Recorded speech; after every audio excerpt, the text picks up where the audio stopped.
All four will tip off on Saturday. Starting in the East, the Knicks will face the Hawks in the first round. New York took 2 of the 3 games in the regular season and will look to win a playoff series for the 4th straight year. Elsewhere, the Raptors return to the postseason for the first time in 4 seasons and will match up with the Cavs. Toronto swept the season series 3-0, winning each of those games by double digits. Moving over to the West, the Nuggets and the Timberwolves face off in one of the most anticipated series of the first round. The Nuggets have won 12 straight, but Minnesota has made back-to-back appearances in the Western Conference Finals. And finally, the battle of the OGs here. Kevin Durant and the Rockets, LeBron and the Lakers, 4th playoff meeting between KD and King James. But LA may be without Luka Doncic and Austin Reeves, as those two are both recovering from injuries. So a lot of fun matchups here, guys. Perk, which is the most intriguing first-round series? Lakers in Houston. And that's easy. That's easy, Courtney. And here's why. Because it's a lot of individual things that could happen in this matchup. You're talking about 41-year-old LeBron James carrying this team after being carrying this Lakers squad to possibly upsetting as being a heavy underdog. You're looking at Kevin Durant, a guy that was traded there to move the needle to get the Rockets ahead of the game, who's supposed to win this series, but can he lead this team? And then I'm going to the sideline. I'm looking at J.J. Redick, a guy that has been calling out players, especially his role guys like a DeAndre Ayton. Without Luka, without Austin Reeves, can you max out DeAndre Ayton? I understand it's been a roller coaster with him, but DeAndre Ayton, Monty Williams got the best out of DeAndre Ayton. DeAndre Ayton was the starting center when they went to the NBA Finals with the Phoenix Suns. And then I'm looking at Coach Ime Udoka. He's been calling out his players. The Rockets have had a up and down roller coaster type season all year long as well. And so when you talking about Kevin Durant and you talk about LeBron James, and you talk about KD and his legacy being on the line in the first round because he better not get beat by a 41-year-old LeBron James, that's the most intriguing matchup in the first round, hands down.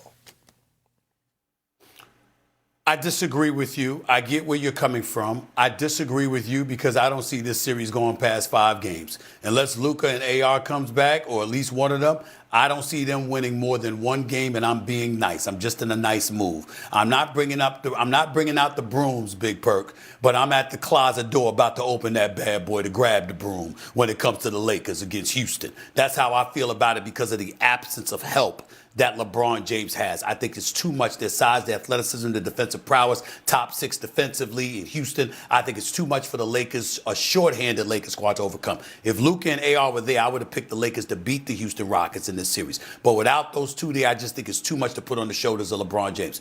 Here's my intriguing series. I'm going back to the Knicks and the Hawks, my brother. Big Perk. Your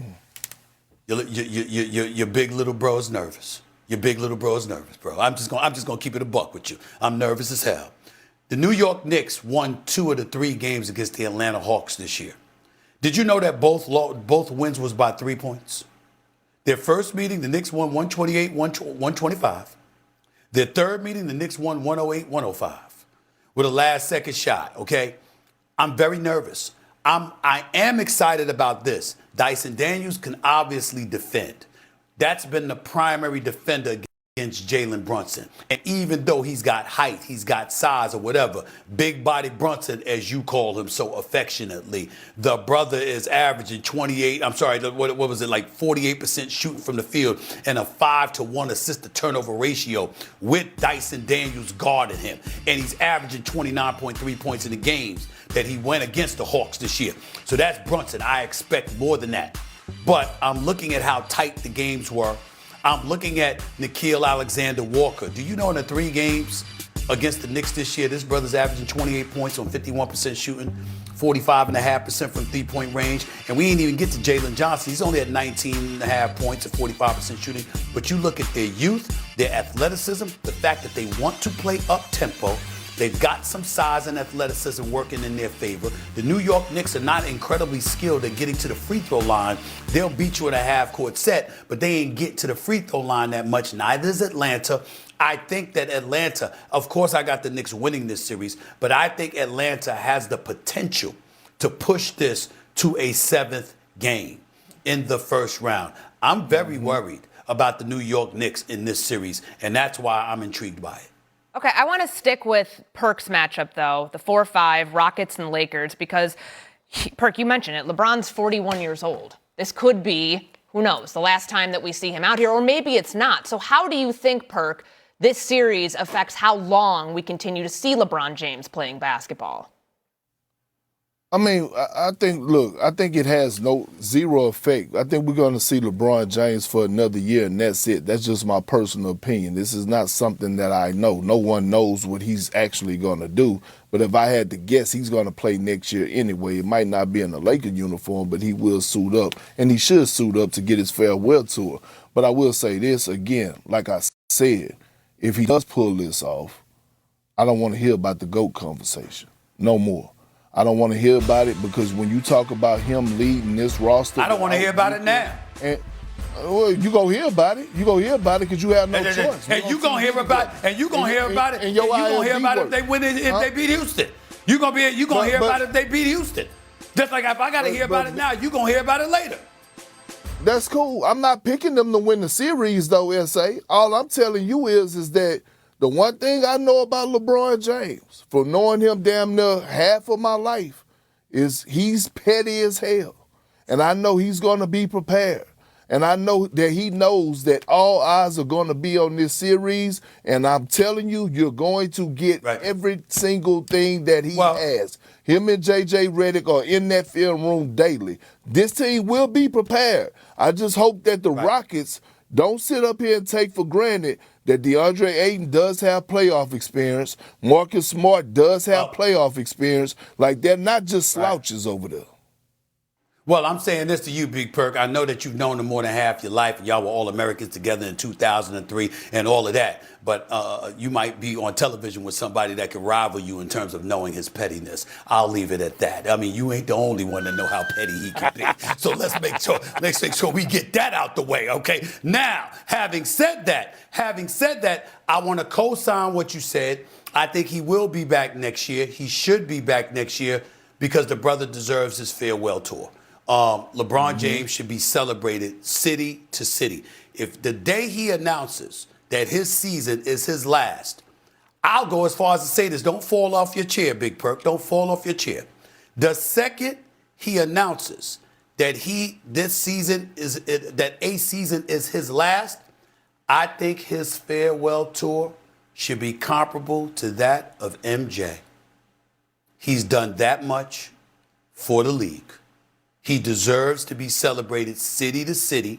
He doesn't deserve to hear a boo in the house because what he has done for the game of basketball, what he has done for all of us, cannot be quantified. I mean, it's immeasurable. So I'm down for that, no doubt. But let me tell you something right now. These playoff results and how much it should impact his future, to me, I don't expect it to have much of an impact because I expect him to lose. I expect him to lose convincingly. I expect him to go home, and we all know it will be through no fault, as in zero fault of his own. LeBron James, this series, assuming Luka and AR don't come back, this is as close to house money that he's playing with, arguably, in almost his entire career. I think the only thing that compares to this, Perk, is when LeBron James went to the finals for the first time against San Antonio. We all knew that they weren't going to win. We knew that they were going to get annihilated. We knew that they were completely overmatched. He had no help. He carried them to the finals on his singular shoulders.